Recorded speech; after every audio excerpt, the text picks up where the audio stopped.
BNP মহাসচিব মির্জা ফখরুল ইসলাম আলমগীরের অভিযোগ, দেশে রাজনৈতিক সংকট সৃষ্টি করেছে আওয়ামী লীগ।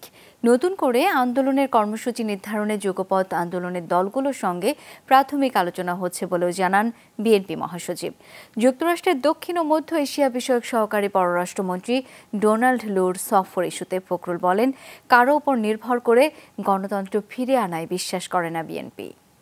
গরম গরম রুটি, সাথে সুজির হালুয়া, দুর্দান্ত জুটি। তবে জুটি জমাতে চাই তীর আটা ময়দার সুজি, কারণ তীর ছাড়া আমার চলেই না। যুগপৎ আন্দোলনের দলগুলোর সঙ্গে নিয়মিত বৈঠকের অংশ হিসেবে গুলশানে বিএনপি চেয়ারপারসনের কার্যালয়ে দলের মহাসচিব মির্জা ফখরুল ইসলাম আলমগীরের সাথে বৈঠক করেন গণতান্ত্রিক বাম ঐক্য ও নুরুল হক নুরের নেতৃত্বে গণ অধিকার পরিষদের নেতারা। বৈঠক শেষে নুরুল হক নূর বলেন, সরকারের সব ধরনের ষড়যন্ত্র মোকাবেলা করে যুগপৎ আন্দোলন বেগবান করার কর্মকৌশল নির্ধারণ করা হচ্ছে। আন্দোলনকে কন্টিনিউ করে যাওয়া বিরোধী দলের জন্য অনেক ক্ষেত্রে হয়তো ডিফিকাল্ট ছিল, এবং সরকারের এই শয়তানি বুঝে ওঠার জন্য আমাদেরও বেগ পেতে হয়েছে।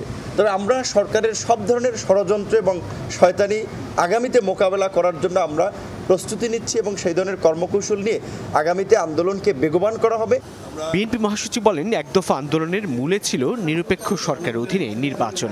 তারই ধারাবাহিকতায় যুগপৎ আন্দোলনের সব দলের সঙ্গে পরবর্তী কর্মসূচি নির্ধারণে প্রাথমিক আলোচনা হচ্ছে বলে জানান মির্জা ফখরুল। চলমান যে গণতান্ত্রিক আন্দোলনের জন্য কী ধরনের আপনার কর্মসূচি গ্রহণ করা যায় এবং কিভাবে আমাদের লক্ষ্যে পৌঁছানো যায়, বর্তমান রাজনীতির পরিস্থিতি এবং তার বিশ্লেষণ, সেই সঙ্গে আমাদের কর্মসূচি নির্ধারণের জন্য আমরা প্রাথমিক কিছু আলোচনা আজকে করেছি।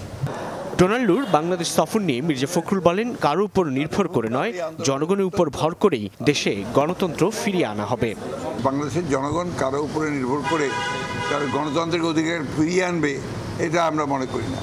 বাংলাদেশের জনগণ সবসময় তার নিজের শক্তিতে, নিজের পায়ের উপর ভর করেই ৭০ সালের পূর্বেও আন্দোলন করেছে, ৭০-এ আন্দোলন করেছে, ৭১-এ মুক্তিযুদ্ধ করেছে, এবং পরবর্তীকালেও আমরা যে আন্দোলন করছি সম্পূর্ণ জনগণের শক্তিতেই নির্ভর করে আমরা আন্দোলন করছি গণতন্ত্রকে পুনরুদ্ধার করার জন্য। বিএনপি মহাসচিবের অভিযোগ, দমন নীতির চরম পর্যায়ে গিয়ে বেআইনি ও জবরদখল করে ক্ষমতায় বসে আছে সরকার। বিনা ম্যান্ডেটে জোর করে ক্ষমতা দখল করে আছে। সাইফুদ্দিন রবিন, যমুনা নিউজ, ঢাকা।